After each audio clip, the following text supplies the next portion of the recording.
Kusenjalo, uSinalo Mbangatha une-18 eminyaka ubudala obefunda ugrade 12 eSt John's College eMthatha ugqwese kuzo zosixhenxe izifundo zakhe ngo-level 7 engu-98.5 kwizibalo imaths ukutsho uthi bekungelula. Ndenze sure ukuba ndifunda iincwadi zam oko, ndiyazifunda oko, andinguye laa mntu osoloko emane esithi hayi ndizozifunda emveni koko ndingazifunda. Ngoku usingise imibombo kwidyunivesithi iWits eza kufundiswa ngurhulumente waseMpuma Koloni.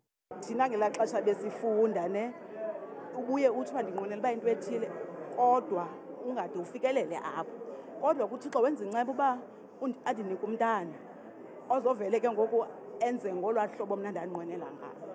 Yiyo ke le nto ndiziva ndichulumance kakhulu ngomntanam. Bonke abafundi abazimase lo msitho abawuvala umlomo kuthiwa jize ngeembasa ezikhatshwa inkxaso-mali yokufunda de bayityekeze. I'm really honored.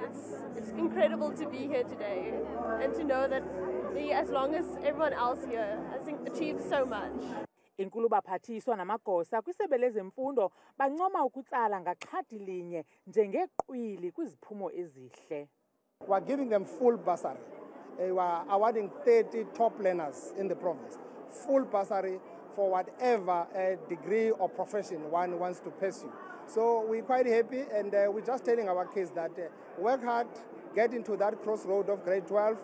If you're there, you might not necessarily need your parent beyond parental support. Amagosa esebe lezemfundo kweli phondo nakaloku nje azibekele umyinge ka-84 ukuya ku-85% wempumelelo. Loo nto ithi icekwa lilele kwiklasi ka-2024 ititshala nawo onke amaqela abandakanyekayo ukubetha ngapha kwaloo mda kwakhona. Kwizindaba zethu kuChannel 163 ngokuphathelwa Newsroom Africa, ndinguntsiki Noyiya eMonti, eMpuma Koloni.